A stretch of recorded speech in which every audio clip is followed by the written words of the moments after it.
I'd like to call this January 8th, 2026 Board of Education organizational meeting to order, 6:31 p.m. George, can you take the roll? Mrs. Bissell? Here. Ms. Hafner? Here. Mr. Micko? Here. Mr. Wall? Here. And Mrs. Hausum? Here. All Oh. present. Please stand and join me in the Pledge of Allegiance. I pledge allegiance to the flag of the United States of America and to the republic for which it stands, one nation, under God, indivisible, with liberty and justice for all. We like to start off every meeting by reminding the public and ourselves of our strategic priorities. We have developed and are engaged in a 3-year strategic plan which reflects the values, beliefs, and hopes for our students, staff, parents, and our community. There are 4 strategic priorities to the plan: transforming teaching and learning, aligning staff and resources, cultivating culture and climate, and leveraging funding and facilities. Our strategic priorities give actionable focus to our district's purpose and mission and guide the work of our strategic plan.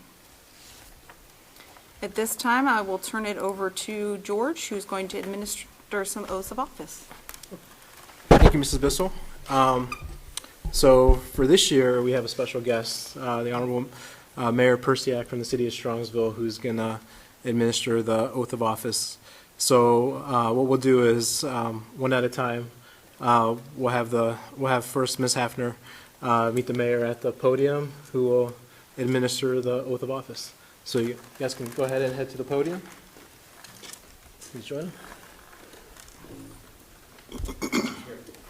Yep, right there.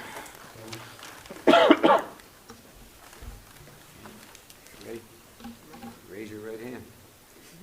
Do you solemnly affirm that you will support the Constitution of the United States and the Constitution of the State of Ohio, and that you will faithfully and impartially discharge your duties as a member of the Board of Education of the Strongsville School District, Cuyahoga County, Ohio, to the best of your ability, and in accordance with the laws now in effect and hereafter to be enacted during your continuance in said office and until your successor is elected and qualified? I do. Congratulations. Welcome aboard.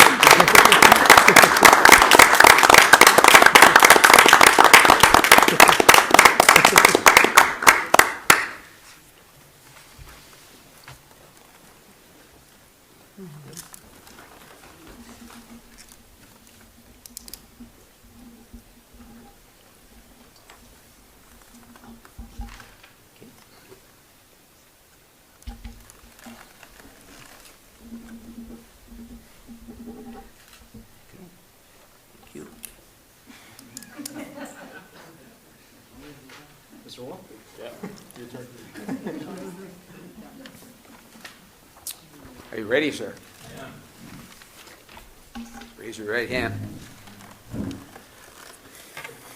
Do you solemnly affirm that you will support the Constitution of the United States and the Constitution of the State of Ohio, and that you will faithfully and impartially discharge your duties as a member of the Board of Education of the Strongsville School District, Cuyahoga County, Ohio, to the best of your ability and in accordance with the laws now in effect and hereafter to be enacted during your continuance in said office and until your successor is elected and qualified?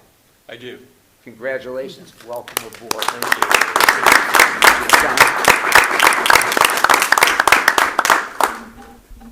Here, let me sign it.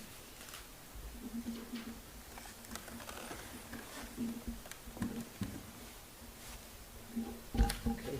Thank you, sir.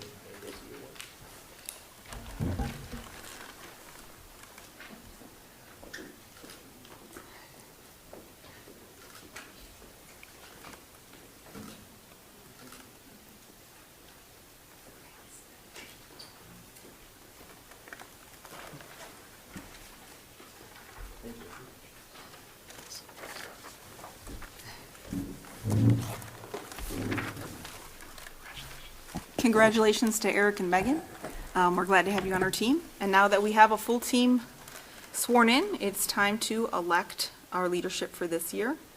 First item for consideration is we need to take nominations for the president of the 2026 Strongsville Board of Education. Are there any nominations? Mrs. Bissell, I nominate Laura Hausum for president. Thank you. Are there any other nominations? George, can you take the roll? Hang on 1 second, let me fill it in. Mrs. Bissell? Yes. Ms. Hafner? Yes. Mr. Miko? Yes. Mr. Wall? Yes. Mrs. Hausum? Yes. Motion carries. Congratulations, Laura. Congratulations, Mrs. Hausum. If you wanna, the mayor is going to continue doing the oaths if you want to meet the mayor at the podium.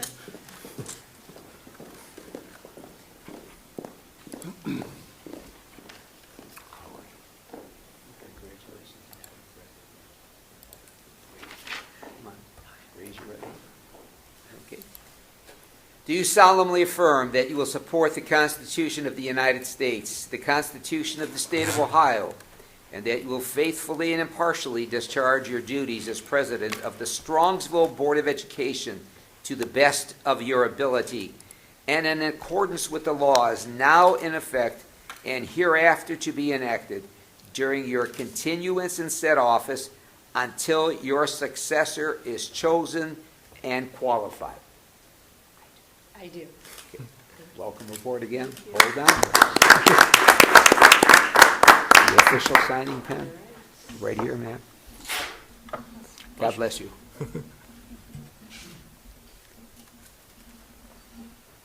Okay.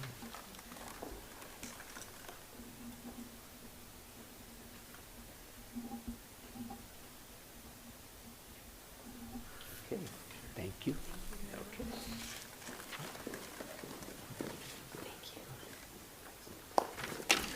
Congratulations.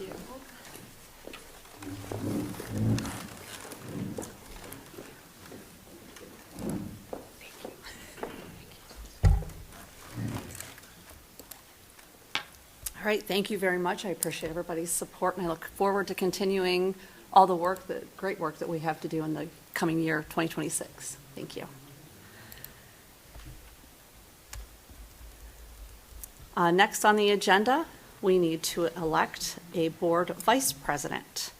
I will open the floor for nominations. Mrs. Hausum, I'd like to nominate Ms. Hafner. Thank you.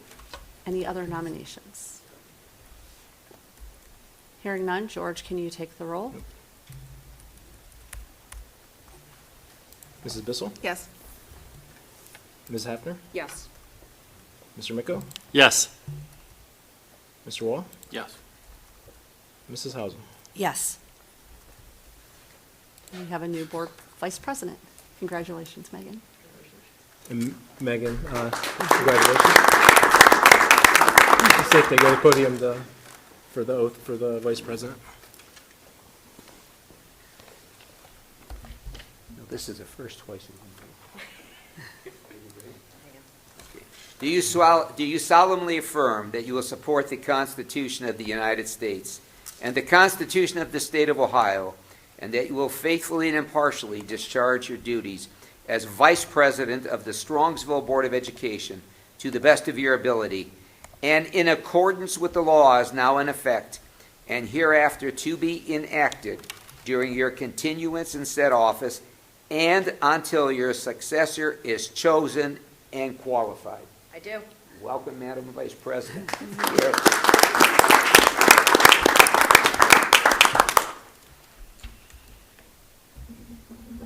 Right, nice. Whoa.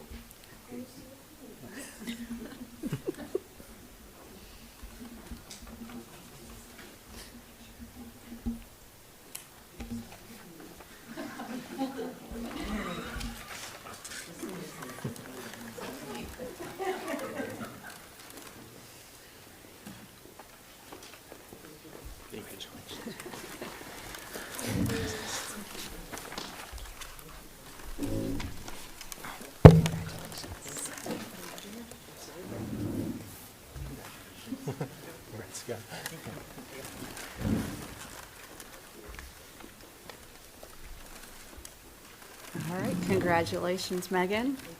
Look forward to working with you in this capacity this coming year.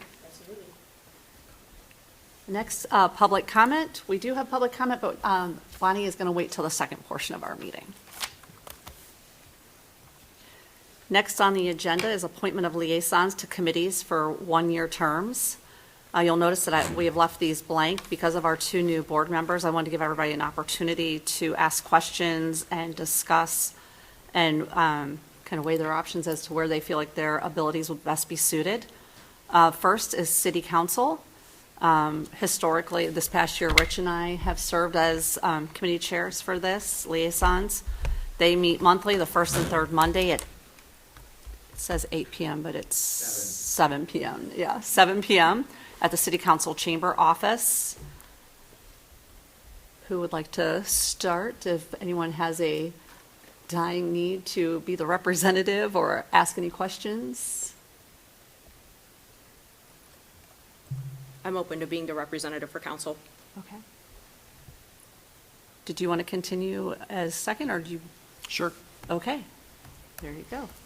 All right, so Megan and Rich. The second one we have is Strongsville Education Foundation. They meet monthly the second Thursday of the month at 7:30 a.m. here in the admin building. Again, this is an important group to us. They raise money for grants. They also pay for transportation for all of our field trips. And historically, I have served alongside Sharon and then Kevin. Is this something that piques anyone's interest, or does anyone have any questions? I can continue as a liaison. Does somebody want to be the second?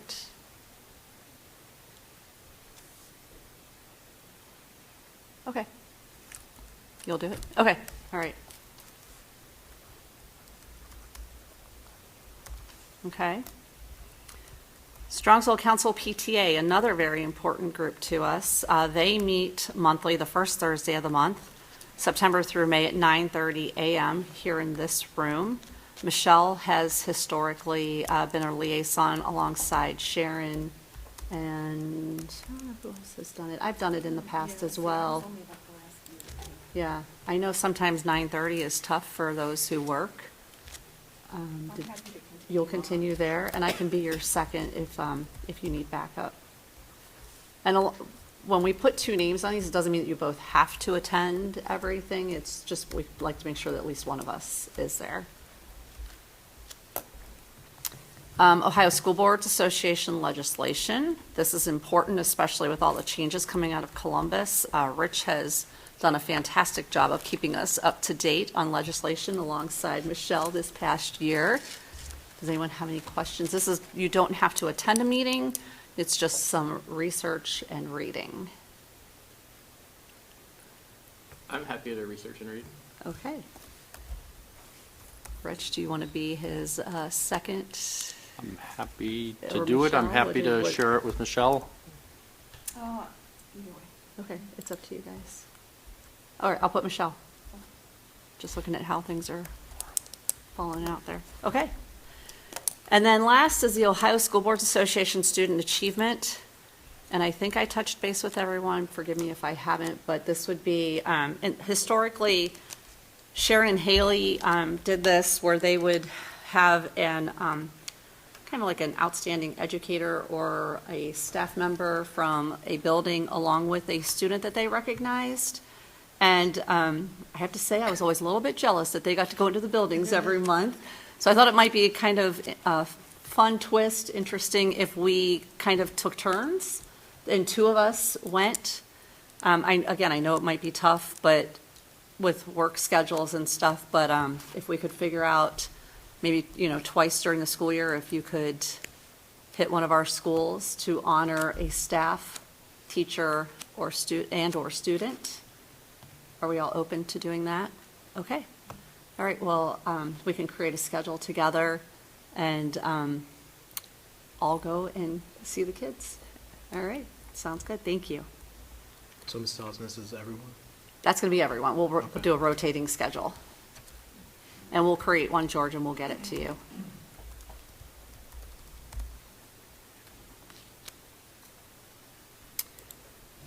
Ms. Hausum, just as you could get the schedule to me, and then I work with the building principals to let them know to coordinate. So Gotcha. if you get that to me, I'll work with it. Mrs. I do think we might need a name, someone specific, just to put it in OSBA Okay. as our, but we can still do the routine. I was gonna say, do you want to be the coordinator? Do you want to put Michelle in as a coordinator?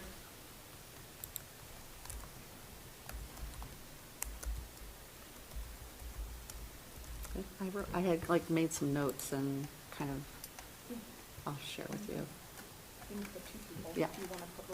Yeah, if you want to put me as a second, and Michelle and I will work together to get that scheduled. And we'll make sure with our worker that it works into your guys' schedules.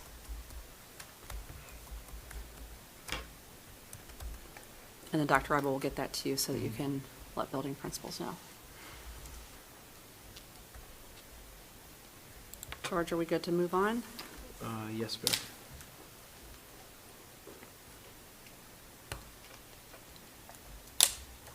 Next, we have the reaffirmation, second of two-year term for the Southwest General Hospital liaison and a delegate. Rich has been our delegate in the past, and I was the alternate. They meet annually in April. I'm fine continuing as the alternate. Are you okay? Is everybody okay with that? All right. Next, we have an appointment of liaison to Polaris Career Center for a 3-year term. We need to select a board member to attend Polaris Career Center monthly meetings the second Tuesday of the month at 6:30 p.m. This is an action item, so we will need to make a motion. Do I have a nomination for the Polaris Career Center? Mrs. Hausum? Yes. I nominate Mrs. Hausum. All right. Thank you, Mr. Micco. Do I have a motion? Mrs. Hausum, I'd like to nominate Ms. Bissell, too. I know that she enjoyed that role last year. Okay.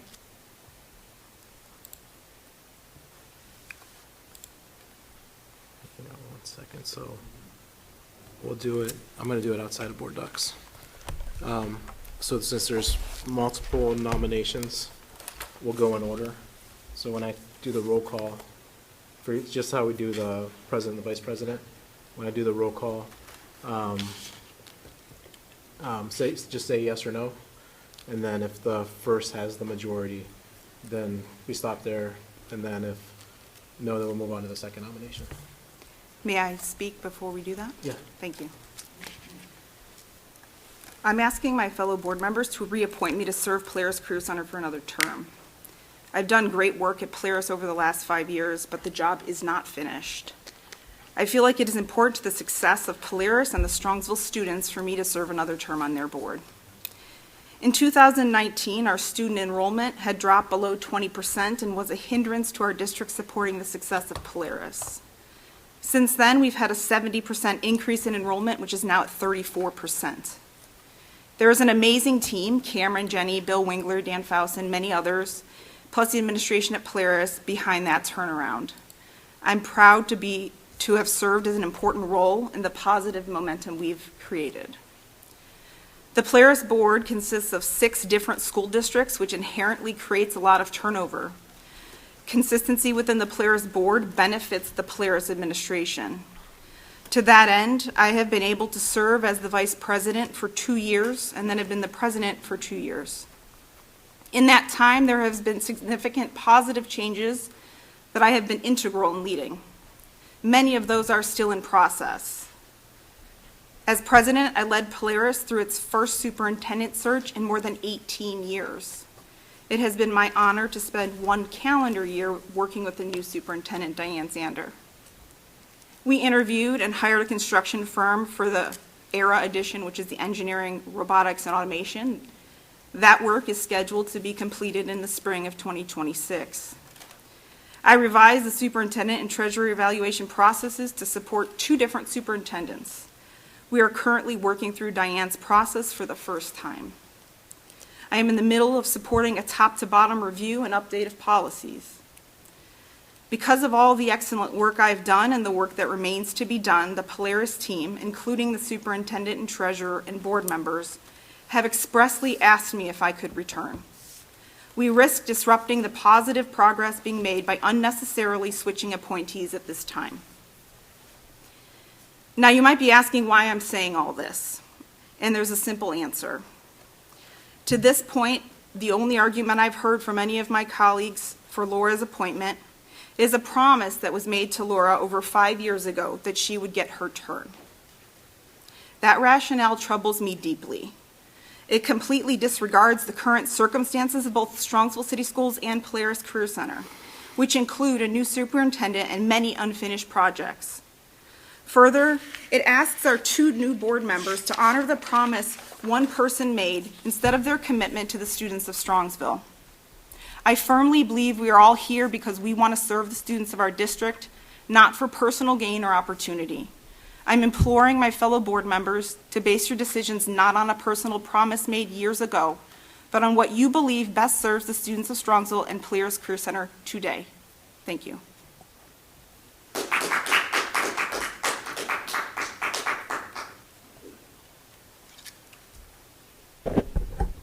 Any other comments?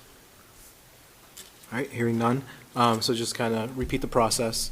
I'll update board docs after the meeting, but we'll handle it how we handle the nominations. Since there's multiple nominations, we'll handle it similar to we do the president, vice president, is when I call your name, just state yes or no. If candidate 1 has the majority, then we stop there. If not, we move on to candidate 2. So first, candidate 1 will be Mrs. Wolfhausen. So I'm going to go down and do the roll call. Just state yes or no. Mrs. Bissell. No. Ms. Hafner. Yes. Mr. Micko. Yes. Mr. Wall. No. And Mrs. Hausum. Yes. And with that, we have the majority. Do I have a motion? It says it's an action item. We can change it to procedural. Okay, got it. So since All right. there was multiple, we'll just handle it just, Thank so you. that was the vote. Okay, thank you. All right. Thank you, my fellow board members. I look forward to continuing the work of my predecessors and getting more involved with Polaris. Congratulations. Thank you for your service, Mrs. Bissell. Thank you. All right, next we have board committee appointments for a 1-year term. Again, we left these blank for our new board members if they have any questions or would like to express interest in taking more interest in these committee leads. We have the finance committee that is spearheaded by George Aganastiu, our treasurer. George, normally you meet? We try to meet quarterly or as needed. The committee is made up of a body of community members and the 2 appointed board members, myself, Dr. Raiba, Mrs. Pelko, and our assistant treasurer as well. The members of the body, of the community, we looked at individuals that hold different business backgrounds within the community. So we have someone from the city who's health insurance or employee benefits. We have a small business owner, other risk assessment or risk insurance, and banking professional, and another CFO that's a resident in the community. Thank you. And you meet here at 7 p.m. 6:30 or 7, 6:30 or depending 7, on okay. schedules. All right, do we have any board members that, and I know Michelle has been on this committee in the past, I've been on the committee, Rich has probably had a rotation through there. Do we have anyone interested in the finance committee? I'm interested. I figured. That's a great fit for you, Megan. All right, so Megan, and then a second committee member? Did you want to continue? I'll do whatever you need me to do. Okay. Did you want to? Ma'am, again, I look at it as Eric and Megan need the experience. I've done every committee there is, so I'm happy to do finance. I'm happy to plug in wherever we're at, but if nobody else is going to arm wrestle me for it, I'll take it. I miss George. It's been a while. It has. All right, so Megan and Rich. Policy Committee. Michelle has done Policy Committee for, I think, all 6 years now. You've been on the Policy Committee. Rich did it many years before that. Again, this is Dr. Ryba's committee. Whenever new policy is released from, go ahead, I'll let you talk. No, that's perfect. Neola is our policy company. They release new policies typically twice a year, one in the fall, one in the spring. So there's 2 meetings, and we meet based on the availability of the board members. So we've met during the day, we've met in the evening. And, again, George, Jenny, me, if there's tech policies, Dave's with us, and the association president. So 2 meetings a year is typically what we have. So it is it's a lot of prep work. So it's a lot of reading and coming with ideas and thoughts based on the policy. So it's 1 meeting, but there is homework that goes along with it. Great. I would be interested in that role. Eric, I think that'd be a great fit for you.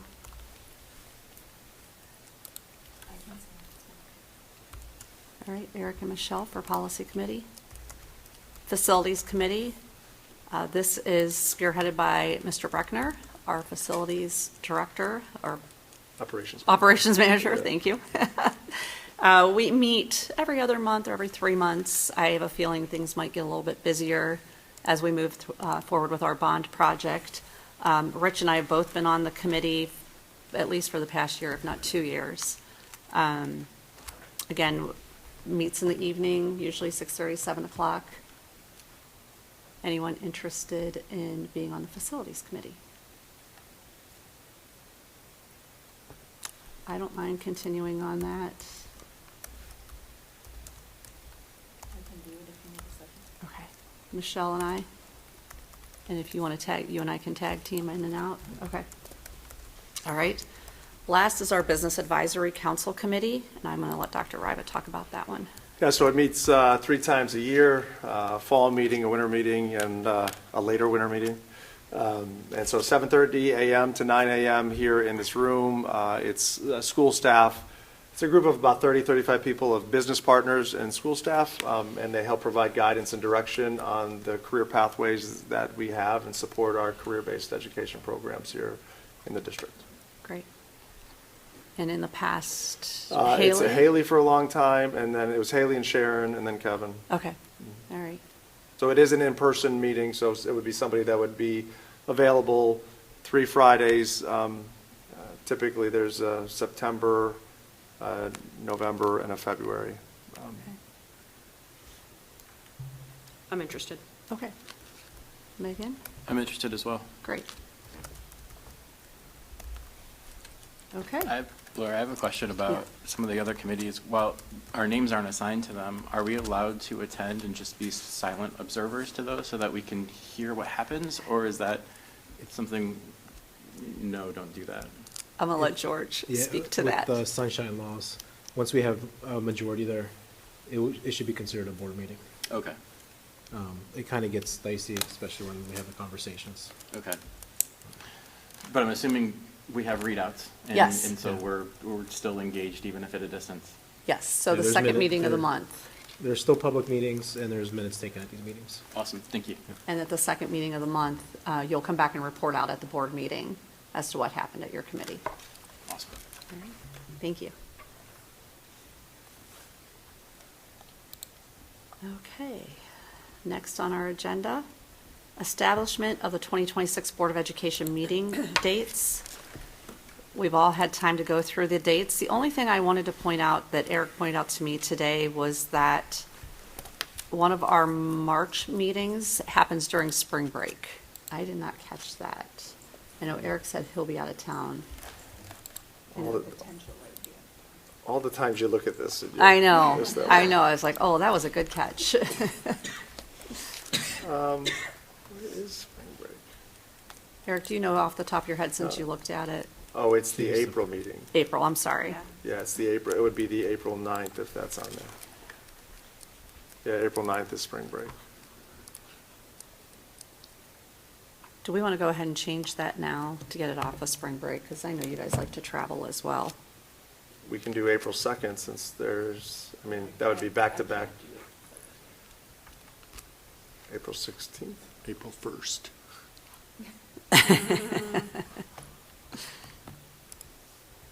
So, I could do April 1st. Yeah, that would work. April 1st? There's can an do April all-city 1st. choir festival, so I don't know if anybody has, anybody in the choir program. Right, in the 1st, Okay, April 1st. April 4th. Thanks for catching that, Eric. yeah. And then I do not know, we're in the process of scheduling company-level meetings in March. I'm not certain if it's going to conflict or not, With one or both of the meetings? just one. Okay, But I don't, we haven't scheduled it because we have to, they're national meetings, or that's over-dramatizing it, but we have to coordinate with all the locations. So it could be the week of March 12th, it could be the week of March 26th, or it could be in the middle. okay. Just keep us posted. I will. Thank you. All right, next Mrs. on Hou- the. Mrs. Hausum? Yes. Since the exhibit is already attached with April 9th, I made a note in the, hang on one second. I made a note in the public body section that the April 9th meeting will be changed to April 1st, exhibit will be updated. Great. Thank you, George. Next on the agenda is Robert's Rules. Robert's Rules of Order will be used in the absence of board policy. Next, we have the establishment of service fund for fiscal year 2027. According to section 3315.15 ORC, the treasurer of the Board of Education has certified that number of pupils enrolled in the Strongsville City School District is 5,609 as of December 1st, 2025. By law, a sum not to exceed $2 for each child so enrolled, or $20,000, whichever is greater, may be set aside from the general fund to be known as the service fund, to be used only in paying the expenses of the members of the Board of Education actually incurred in the performance of their duties or of their official representatives when sent out of the school district for the purpose of promoting the welfare of the schools under their charge, or in paying the expenses of members to be of such boards actually incurred in training and orientation to the performance of their duties from the date of election or appointment to the date of administration of oath of office. Such payments shall be made only in such amount as may be approved by the board on statement of the several members or members to be furnished at the next succeeding regular meeting of such board. No board shall appropriate or expend a sum greater than $60,000 in any one school year from such service fund. Be it resolved upon the recommendation of the superintendent that a service fund be established by the Board of Education in the amount of $20,000.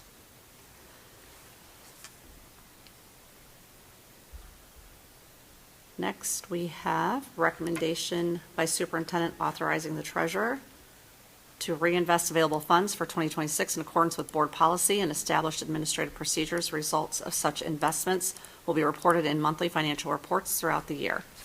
And B, to pay bills within the adopted appropriations in 2026. Next, we have our legal counsel appointments. Be it resolved that the superintendent of schools and his designees be authorized to contact legal counsel as necessary for the successful performance of their duties. Legal counsel is designated to be Squire Patton Boggs, LLP, Pepple and Wagner, LTD, Riley Law Firm, LLC, Brinza, McIntyre and Seed, LLP, Peters, Kalil and Markakis Company, LPA, and Weston Hurd, LLP. This is an action item, so I need a motion. So moved. Second? Second. Motion by Ms. Hafner, second by Mr. Wall. George, can you take the roll? Ms. Hafner? Yes. Mr. Wall? Yes. Mrs. Bissell? Yes. Mr. Micko? Yes. Mrs. Hausum? Yes. Motion passes. Mrs. Hausum? Yes. Can we go back to the committees? Did I miss it? That was an action item as well. Sorry about that. I missed it. The committee appointments for 1 year? Yep, I'm sorry. Do I have a motion to approve the committees? So moved. Second? Second. Motion by Ms. Hafner, second by Mr. Wall. George, can you take the roll? Ms. Ms. Hafner? Yes. Mr. Wall? Yes. Mrs. Bissell? Yes. Mr. Miko? Yes. And Mrs. Hausum? Yes. And the Another one? appointment of the liaisons to the committees for 1 year was also the PTA, the city council. Got you. Do I have a motion? So moved. Second? Second. Motion by Ms. Hefner, second by Mr. Wall. George, can you take the roll?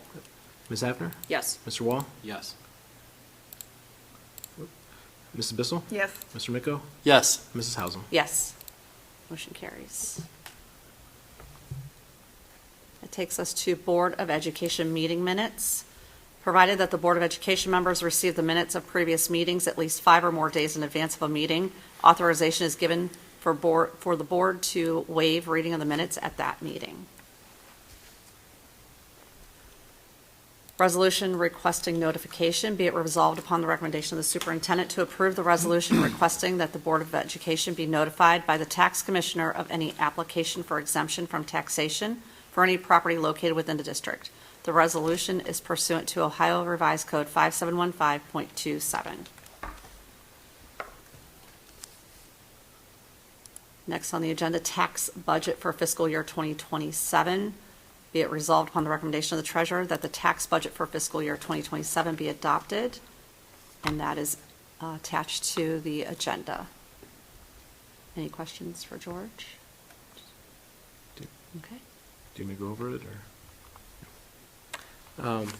I'll quickly go over it. It's an annual item that we have to do submit to the county and adopt by January 15th. It's submitted to the County Budget Commission, and we must certify the tax rates for each county subdivision and taxing authority by March 1st for school districts under Ohio Revised Code. The County Budget Commission is required to issue an official certificate of resources for the upcoming school year. When the Budget Commission is setting tax rates based on taxing units need, it's determined must be based on information the County Budget Commission requested the taxing authority to provide within the alternative tax budget. This includes 5 schedules, and 5 schedules with alternative tax budget consist of division of taxes levied, statement of fund activity for the upcoming fiscal year, unvoted general obligation debt, voted debt, and tax anticipation notes. So with all the tax reform that was just adopted and approved by the mayor or by the governor in recent months, now the tax budget is more important than it was before, in the sense where not all counties, but some counties are mandating that school districts representatives go down and present their tax budget to the county's budget commissions. And from there, that budget commission determines the need, if they need the entire tax rates that are issued, and can make modifications based on those tax rates by March. And the tax rates are based on a calendar year, where our fiscal year is 2 overlapping calendar years. Cuyahoga County has not made that determination, so we don't have to go down and present. We just have to submit this schedule. There's a tax budget and an alternative tax budget. As of now, the county is still only requiring the alternative tax budget and not the full tax budget, as some counties are requiring. So I just wanted to point that out with the tax reform, that this document becomes now an important document, because they're looking at cash balances, not just for the general fund, but all funds.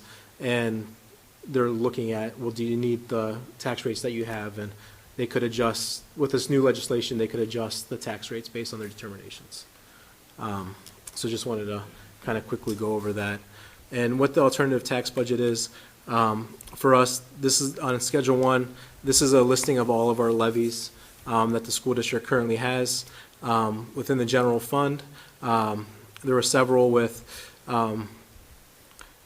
the first within the inside millage of the 5.6 mils, and then levies that were passed in 76, 78, 86, 1990, 1999. We had our renewal that was, which is next up in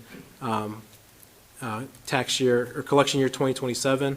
This tax year expires. We have until next collection year to approve it. So this November is the first year we could put on the ballot, and then if it's not renewed by the 2027, end of 2027, then that comes off the books. It's a 6 mil levy with an effective rate of 3.37 mils. And then our last levy is a continuous from 2008. So overall, as you'll see on the schedule here, I'll blow it up a little bit. Our authorized tax rate is 77.78 mils, with House Bill 920 as values go up and inflation, and especially with all these being older levies, that effective rate has gone down with inflation. So we're at 25.11 mils within general fund, about 5 mils away from the 20 mil floor. Then we have our sole PI levy that was passed in November of 2004 for 1 mil with inflation. It's 0.51 effective rate, and our middle school bond issue that was approved in 2012. It was originally a 3 mil levy, but again, as values went up, this is not subject to House Bill 920. So once we submit the tax budget to the county will look at our collections and our annual debt payment, and we kind of manually do the House Bill 920 collection, saying, all right, values went up, we could adjust the rate, so we only collect, so we don't over collect, we only collect what we need. So over time, since 2012, the combination of increase in values, refinancing that we have done, we were able to lower the rate from 3 mils to 1.6 mils. So overall, our tax rate, the effective for residential is 27.23. Where we compare within the county, we are 30 out of 31, so we're the second lowest tax rate in the county. And the range, Shaker Heights is, and this is effective tax rate, not the past. So this is what they're currently billed on their values. So Shaker Heights is 80.53 mils. Cleveland Heights is 57.86. They're the top two, while Strongsville's 27. So if you think of the same value house in those cities, that would be the tax rate applied. So we have the second lowest tax rate within the county for residential property. And just to kind of point out, since I have it on here, in the work session that we have following this meeting, there's the bond for the first vote for the bond, and that millage will be around 3.4 mils. So if we add 3.4 to the 2723, we're at 30. On the bottom here, we're at, I'll blow it up a little bit, 30.63. So we're again in the bottom four. We would sneak ahead of Independence, but I also believe they might be having a levy on the ballot as well. So we would still be in the bottom half of the county. Any questions on that? The next slide is the statement activity. This is the anticipated budget for fiscal year 27 based on the information that we know now. It's linked in the exhibit, so you can view by fund on the exhibit. Schedule 3 is our unvoted debt. We have two. We have one that was issued in 2005 that's paid out of general fund. That was for acquiring school buses and facility improvements to the preschool. The bus side has been paid off. The remaining debt payments are for the preschool, and the final maturity date is 2035. And then the other one we have is the Muraski debt that's paid out of the PI fund, which is a COPS lease that we've been talking about. That final maturity is 2034, but if we move forward with a bond project, this could be paid off in whole. So due to the type of debt it is, it's a land lease against that property. So that would, if we pay it off, that frees us from the land lease in order so we could do the construction we need to do there. And then we have the one voted debt for the middle school and high school renovations that was approved in 2012. That has a final maturity of 2045. The original amount was 81 million. As of January 1st, the outstanding principal is 53 million, and the annual principal and interest payment is $3.6 million. And Schedule 5 is tax anticipation notes, and we don't have any of those. And just as a reminder, what those are, this time of year, cash flow for school districts is at a low, because if you think about it, our major revenue source is property tax revenues, and we collect property tax revenues 5 times a year. So we get a small increment in January, a large sum in February, and a small increment in March, and then the second half collections, we don't get it again until July and August. So you have to wait until those are brought in. So you're kind of relying on essentially your cash balances until those payments come in. So for this time of year, end of December, middle of January, really to that February advance, which is the middle of February, your cash balances get really low. So in some school districts that have lower cash balance, they may need to take out a small loan in order to make payments. And that's what a tax anticipation note is. It's a one-year payment. It's a short-term note to anticipation of your tax payment, and when that comes, it goes to the debtor with interest. So just kind of wanted to point it out what it was, although we don't have any. So, and George, I just wanted to thank you for sharing those numbers with us, but not only the numbers, but the interpretation behind them too. Right. I think I heard something kind of interesting there. How many school districts are there in Cuyahoga County? what is it? 31 And if we forced rank those districts from lowest to highest, where's Strongsville? for tax rate. Yeah, We're the second lowest. second lowest. Wow, that's something. Thank you. Yep.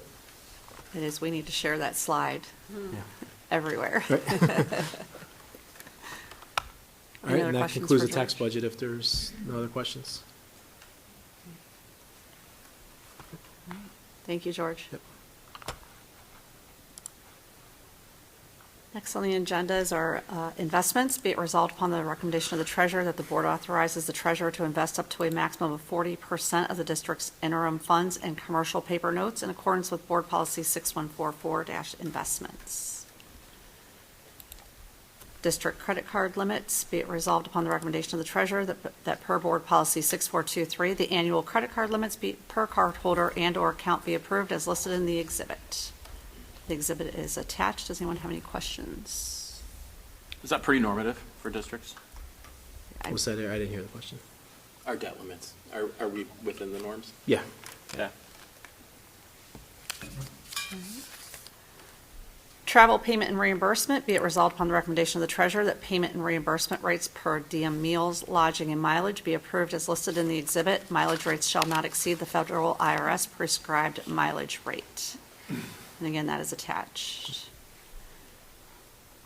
OSBA annual membership dues and subscriptions, be it resolved upon the recommendation of the treasurer that the Board of Education renews its membership with the Ohio School Board Association, including e-publications, effective January 1st, 2026 through December 31st, 2026. Next, we have the OSBA Legal Assistance Fund. Be it resolved upon the recommendation of the treasurer that the board enters into a contract with OSBA for the Legal Assistance Fund consultant services for the period January 1st, 2026 through December 31st, 2026. Cost for this service is $250. Next, we have the House Bill 9, Ohio Public Records Training Certification. Be it resolved upon the recommendation of the treasurer that to be in compliance with all Ohio Public Records statutes and the Board of Education requirement that the treasurer, George K. Aganastu, be the designee on behalf of the Board of Education for public records training.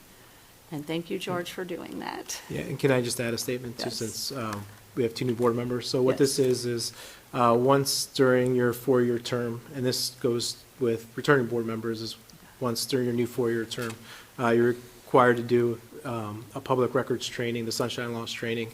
And this goes for every public official, not just school board members as well. With school districts, you're allowed to pass this resolution that appoints me to do it on your behalf. I try and do it every year. The Attorney General's office is the one that conducts it. I sent a board update last week, which kind of linked the site. Normally by this time, they have a schedule out. They were in person, then they were virtual. I think since they haven't sent a live schedule out yet, I think it's going to be just on demand, and that link is already on demand. So if you do it, great. If not, I always do it on your guys' behalf as well. Just kind of let you guys know what it was and that it's out there. Yep. Thank you, George. Broadcast of board meetings. In accordance with Board Policy 0169.3, the board authorizes the public broadcast of regular board meetings during the calendar year. Next, we have the resolution for group health, vision, and dental insurance for board members. Be it resolved upon the recommendation of the superintendent that board members may participate at their own expense in group health, vision, and dental insurance plans provided to employees of the district. Hiring authority, and this is an action item. Be it resolved that the Strongsville Board of Education authorizes the superintendent to employ personnel on a temporary basis between board meetings. Do I have a motion? So moved. Second? Second. Any questions, comments? It's pretty self-explanatory. Right. George, can you take the roll? Ms. Hafner? Yes. Mr. Wall? Yes. Mrs. Bissell? Yes. Mr. Miko? Yes. Mrs. Hausum? Yes. Motion carries.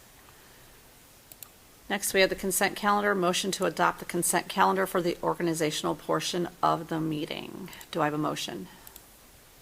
So moved. Second? Second. Motion by Ms. Hafner, second by Mr. Wall. George, can you take the roll? Ms. Hafner? Yes. Mr. Wall? Mr. Yes. Wall? Mrs. Bissell? Yes. Mr. Miko? Yes. Mrs. Hausum? Yes. Next, we have meeting notification. The next regular Board of Education meeting is scheduled to be held January 22nd at 7 p.m. in the meeting room of the Administration Building, 18199 Cook Avenue, Strongsville, Ohio. 6:30, yes. Thank you for saying that. At 6:30 p.m. Except- in the meeting room. And technically, the next meeting is the one following the, That's what I was immediately going to following ask this you, for the like, work session. And then we'll have one on the 22nd. yeah. So would it be a work session, though, that we're doing next? Yes, yeah. So- This is an organizational meeting, Right, followed by a work session. okay. I But the think that- work session is still considered a A regular. regular meeting, gotcha, okay, sorry. All right, let me start over. The next regular Board meeting of Education meeting is scheduled to be held January 8th at 7:25 in the meeting room of the admin building. And we will now adjourn. Motion to adjourn the meeting? So moved. Second? Second. Motion by Ms. Hafner, second by Mr. Wall. George, can you take the roll? Ms. Hafner? Yes. Mr. Wall? Yes. Mrs. Bissell? Yes. Mr. Miko? Yes. Mrs. Hausum? Yes. Meeting adjourned at 7:23.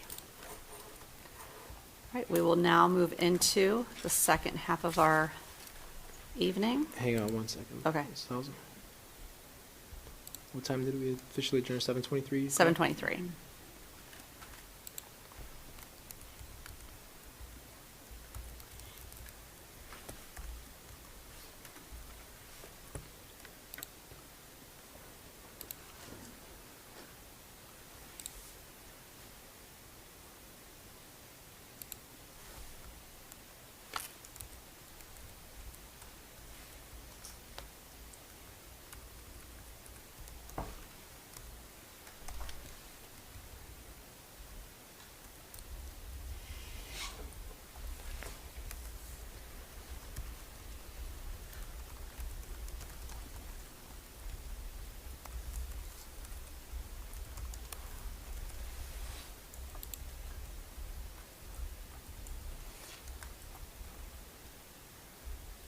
Okay. Sorry, I need to end this meeting and go to the next one. 7:25. I did.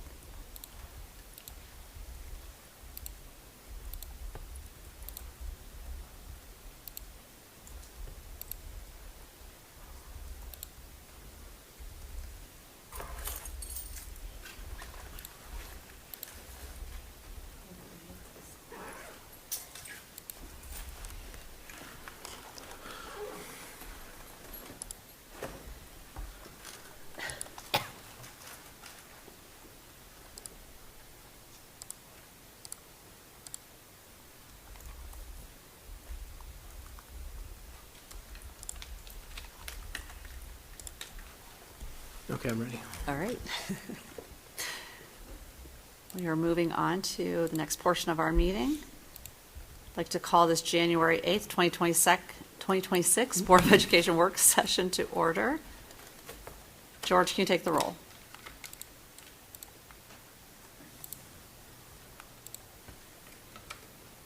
Mrs. Bissell?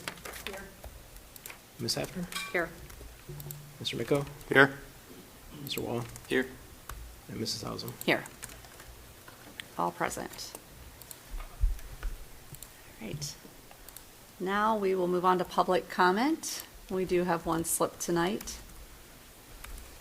Bonnie, as you approach, if you could just state your name and your address, and you have approximately 3 minutes.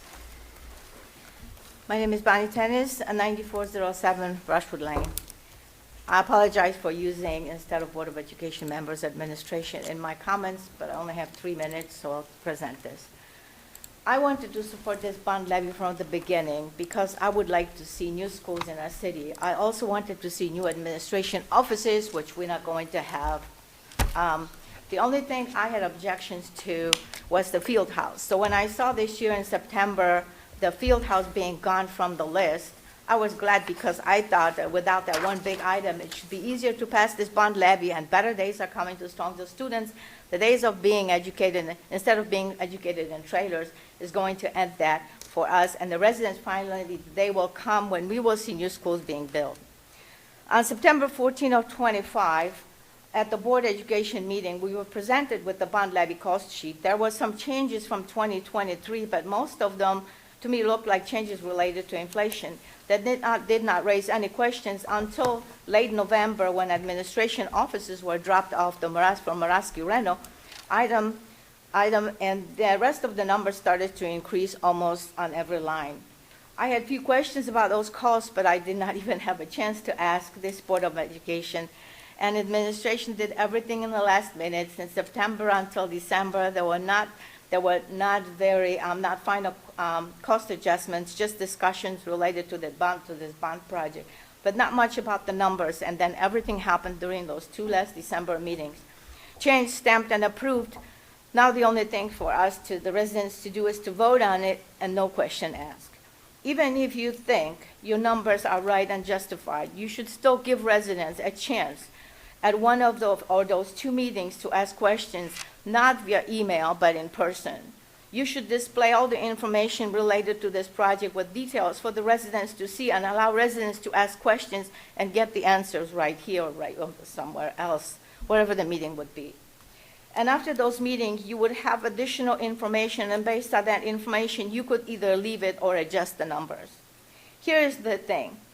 To this Board of Education and administration, like many others, this bond levy looks like a Honda, but to other people it looks like a Lexus.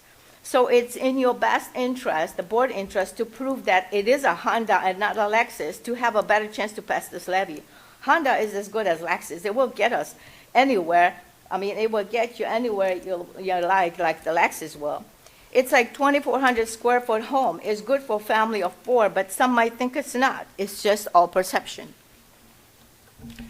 Here are the things I would like to bring to the attention.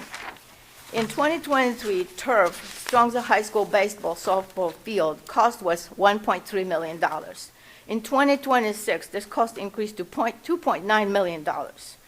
We weren't told why was the difference, and maybe some other turf is included in it. There was another one, Strongsville Middle School Center, for $900, but we weren't told. It's an increase more than a double.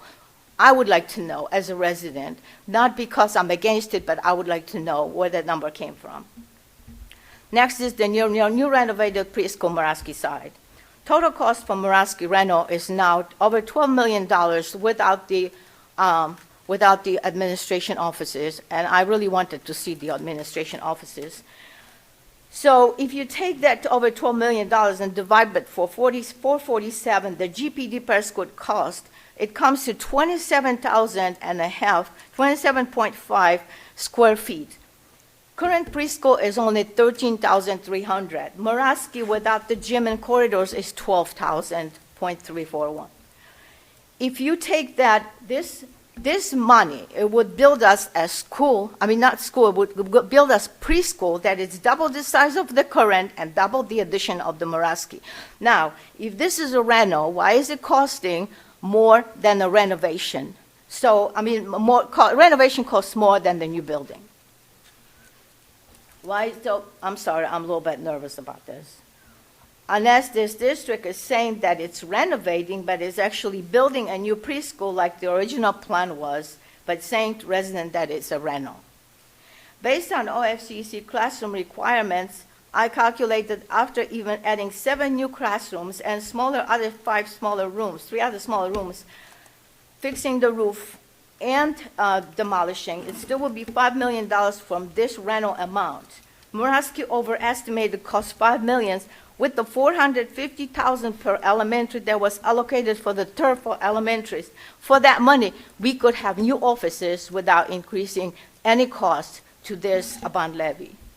Now, when it comes to additional square feet and millions that were added to each of the new elementary schools, somehow in 2023, when the district had more money, the 91,200 square feet per school was sufficient. But now in 2026, when district has less money, and there is no enrollment increase, there is a need to increase the square footage to 97,705 square feet per elementary. Why this sudden increased square footage?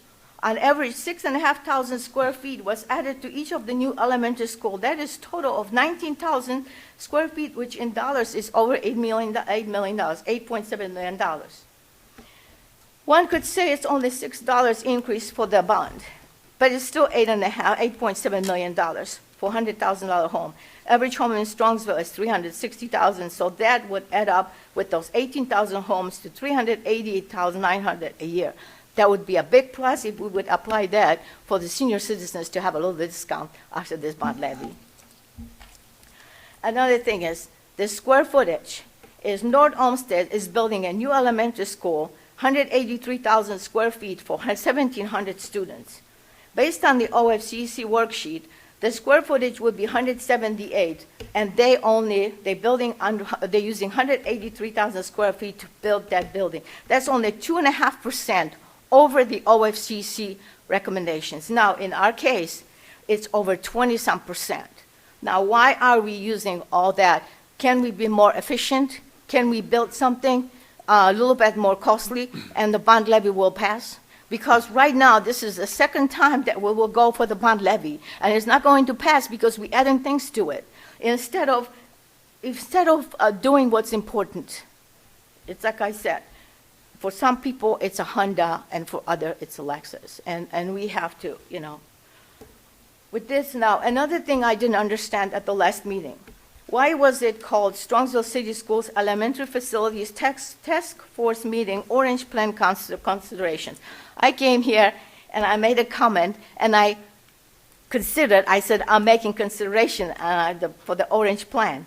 But we know that we're not going with the orange plan. So why did we spend the meeting proposing orange plan and we're not going with it?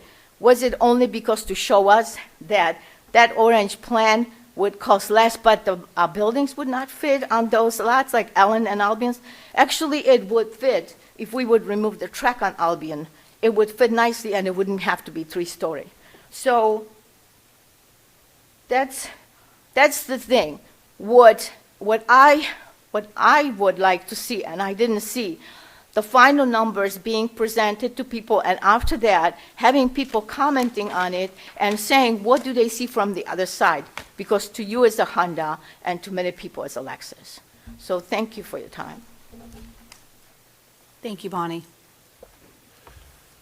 Bonnie, I'll answer a few of your questions that were brought up, and I appreciate your analysis and work that you've done on this.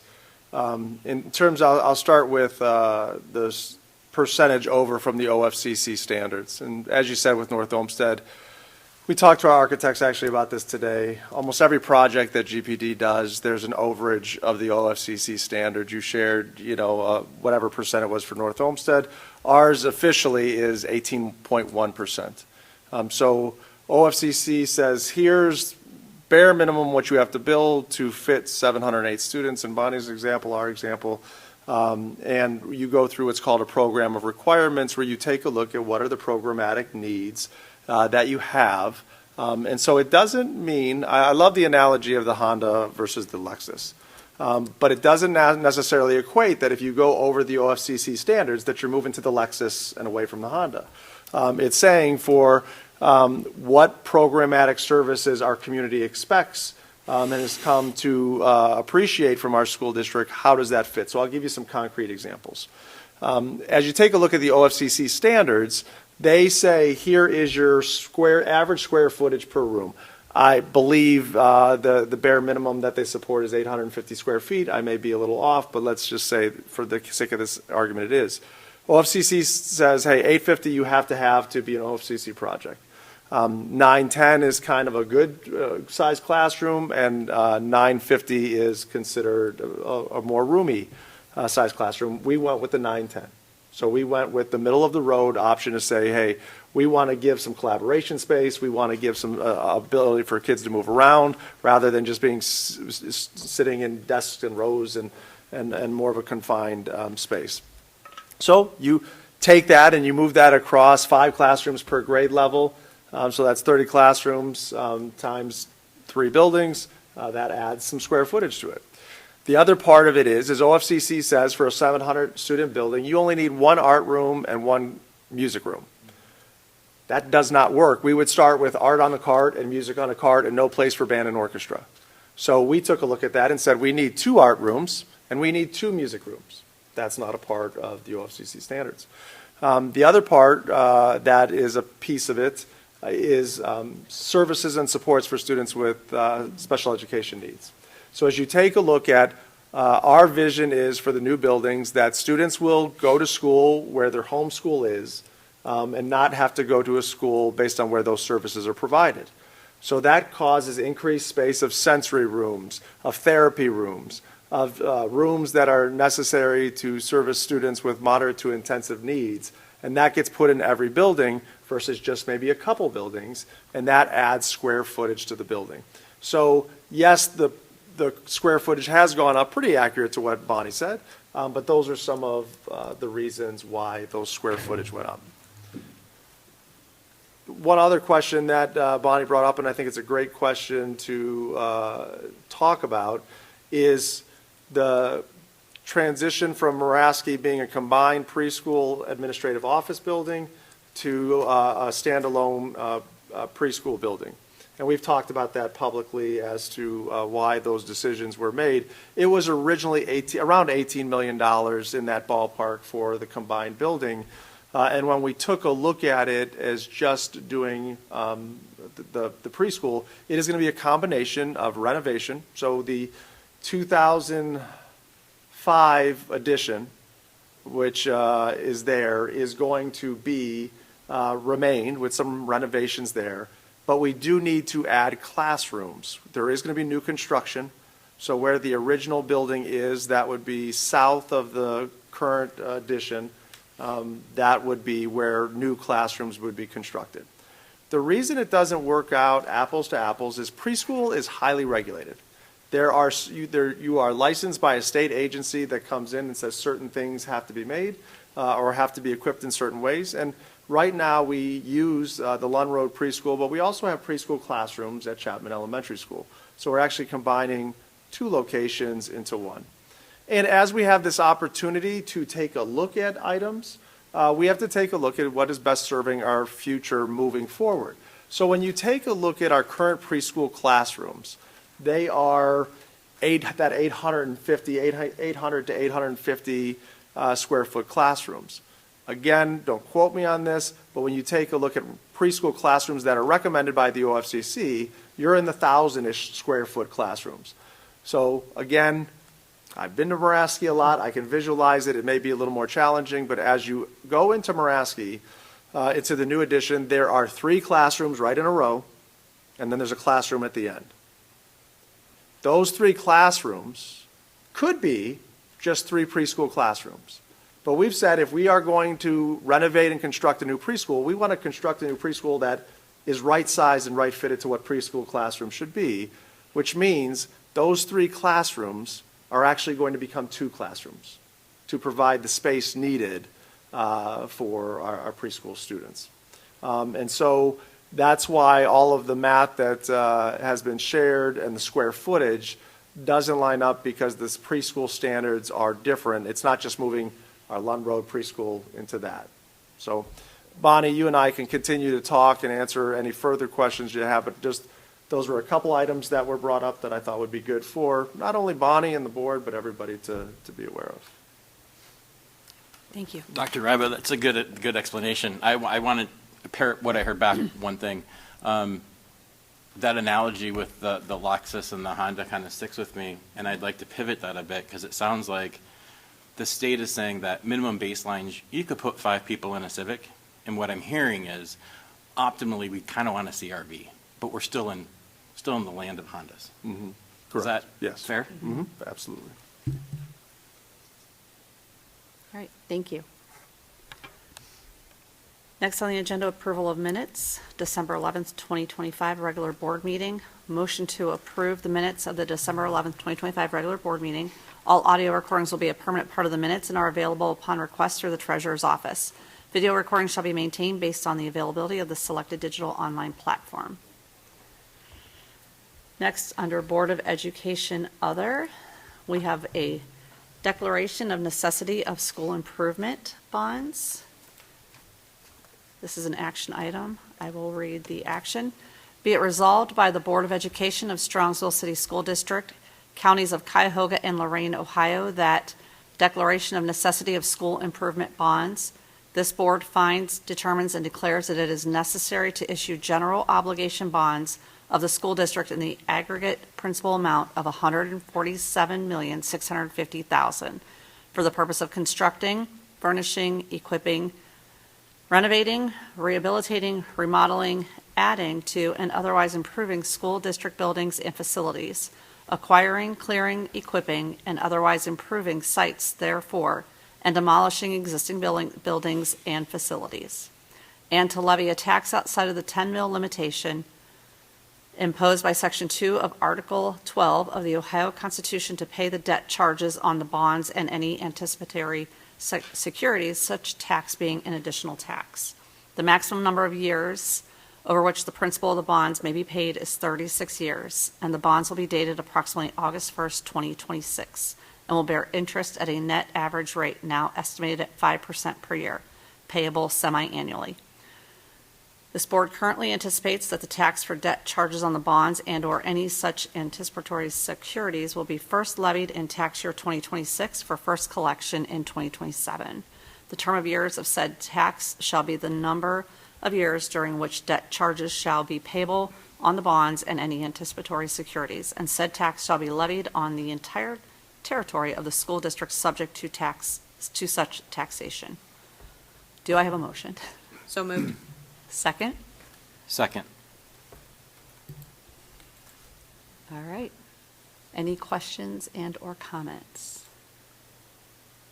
So this is the first reading of our resolution for the May ballot for our bond. George, what would you like to add? Yeah, I would just clarify, I think of readings, I feel like the board policies, but it's the first resolution, so it's resolution 1 and 2, so.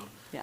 This resolution, what this is, we're asking the county to certify the millage amount, the millage rate or the millage amount of the $147,650 million debt issuance at a 5% rate over 36 years.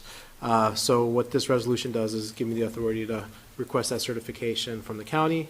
And then once we receive that certification from the county, then at a following meeting, the January 22nd, we would have the second resolution, and that resolution is the one that officially votes to put it on the ballot. This resolution requires the majority of the board, so 3 affirmative votes for approval. The next resolution, the second resolution, it requires a supermajority, which is 4 affirmative votes. So just wanted to clarify that. All right, any questions? George, can you take the roll? Ms. Hafner? Yes. Mr. Wall? Yes. Mrs. Bissell? Yes. Mr. Miko? Yes. And Mrs. Hausum? Yes. Motion carries. This is exciting. This is a lot of years of work that we're moving forward with. I want to thank everybody at this table. Everyone here has put in countless hours, blood, sweat, and tears to see this come to fruition. So thank you, and thank you to all of our committee members, staff, parents. There's been a lot of people who have saw us to this point, so thank you. All right. Next, I'm going to turn it over to Dr. Riva. Sure you don't want to keep going? I'm telling you. We have one item under business services. Be it resolved upon my recommendation that the Board of Education accepts the proposal from Vasco Asphalt Company for the repair of the parking lot at Strongsville Middle School not to exceed the amount of $45,464, and this is an action item. Do I have a motion? So moved. Second? Second. Motion by Ms. Hafner, second by Mr. Wall. Any questions or comments? So this is the time, a part of our preventative maintenance plan. We did the elementaries last summer. This summer, the middle school is up. They will go around and find areas to repair, mill it down, repave it, and then seal coat the whole parking lot and restripe it. Great. George, can you take the roll? Ms. Hafner? Yes. Mr. Wall? Yes. Mrs. Bissell? Yes. Mr. Miko? Yes. Mrs. Hausum? Yes. Motion carries. Under curriculum, we have the following students to be placed for the purpose of student teaching as listed in the agenda items there. All of them are from Baldwin Wallace. Nothing under student services. Under human resources, we have 3 items for your consideration. The first is a resignation of a non-certificated staff member. The second is a retirement of a certificated staff member. And then the third is a retirement of a non-certificated staff member. So although both Arlen and Ms. Hunter are retiring mid-year, we will still welcome them back to honor them at our May meeting. So we appreciate both of them and the wonderful career that they've had in Strongsville. Dave, would you like to come up for your correction? Okay. And then under technology, we just have a correction from our December meeting. The vendor, there's just a vendor change from Spark to, from Cyber Neo LLC to Stark Portage Area Computer Consortium, or Spark. Total cost remains the same. And unless there's questions, that concludes my report. Any questions? Hearing none, we will go on to the adoption of the consent calendar. Action by the Board of Education and adoption of consent calendar at this point of the agenda means that all items appearing in this agenda denoted as type action, which items constitute the consent calendar, are adopted by one single motion unless a member of the board or the superintendent requests that such items be removed from the consent calendar and voted upon separately. Do I have a motion? So moved. Second? Second. Anyone have anything that needs to be removed? I think we're all good. George, can you take the roll? Ms. Hafner? Yes. Mr. Wall? Yes. Mrs. Bissell? Yes. Mr. Miko? Yes. Mrs. Hausum? Yes. Motion carries. Next, we have the Board of Education Other, miscellaneous. Does anyone have any Board of Education Other? All right. Hearing none, we do have need for executive session tonight for? To consider the employment of a public employee, the discipline of a public employee, and to consider matters required to be kept confidential by federal law or regulations or state statutes. Do I have a motion? Go ahead. Can we back up just 1 second? Yes. Sorry, I'm new to this and I missed something. I just want to say congratulations and thank you to Mrs. McGrath. Held an AI session yesterday for our teachers, and I got to participate in that. And Mrs. Bissell, I saw your husband there. I got to meet him, and it was outstanding. And I'm so excited that we're embracing change and wanting to know more. I just think that attitude and wanting to learn, continue learning, even our teachers, is just the right mindset. And like, I was kind of blown away. Yeah. So thank you for inviting me, and thank you for putting that together, Mrs. McGrath, if she's awesome. That's great. Sorry, I No, would have put that in that's there. fine. No, thank you for sharing. That's awesome. Motion for executive session. So moved. Second. Second. Motion by Ms. Hafner, second by Mr. Wall. George, can you briefly, just with our 2 new board members, go over like what we do, what we can and cannot discuss in executive session? Yeah, so executive session is a time where the board and any public body can go into to discuss matters that are essentially required to be kept confidential. And there's only certain categories that falls into. One is certain personnel matters, such the ones that we have listed currently, is to consider the employment of a public employee, consider the discipline of a public employee. And then also there's the longer laundry list that I'm taking it right from the Sunshine Laws Manual, but we kind of just abbreviate it to we can't list all of them and hope something falls in there. It has to be specific as to what's the reason that you're going in there for. So we kind of limit it to that reason of that longer laundry list. So for example, to consider the appointment, employment, dismissal, discipline, promotion, demotion, or compensation of a public official, to consider the investigation of charges or complaints against a public employee, official, licensed, or regulated individual unless the employee, official, licensee, or regulated but individual requests a public hearing. So that's like the longer laundry list. You can't just say everything and then just start picking and choosing. You kind of have to be specific as to call it out prior to go in of what you're specifically, which one of those you're talking about. And then the other categories, there's 6 in total. There's really 8, but the last 2 don't apply to school districts. So the 6 that apply to school districts is purchase of sale of property, pending or immediate court action, collective bargaining matters, matters required to be kept confidential, security matters. So those are the 6 that we can kind of go into an executive session. And from there, there's a laundry list of you pick the specific category that they fall on there, but those are the broader scope. Once we go into executive session, we can only stick to the subject matters that are pertaining to those categories that we picked. There's no votes allowed in executive session. It's only for deliberations. All votes must be done in public session, and the meeting can't end in executive session. Everything has to come back out and end in open and end in public session. So any questions or clarifications? So basically, if you ever have a question, call George.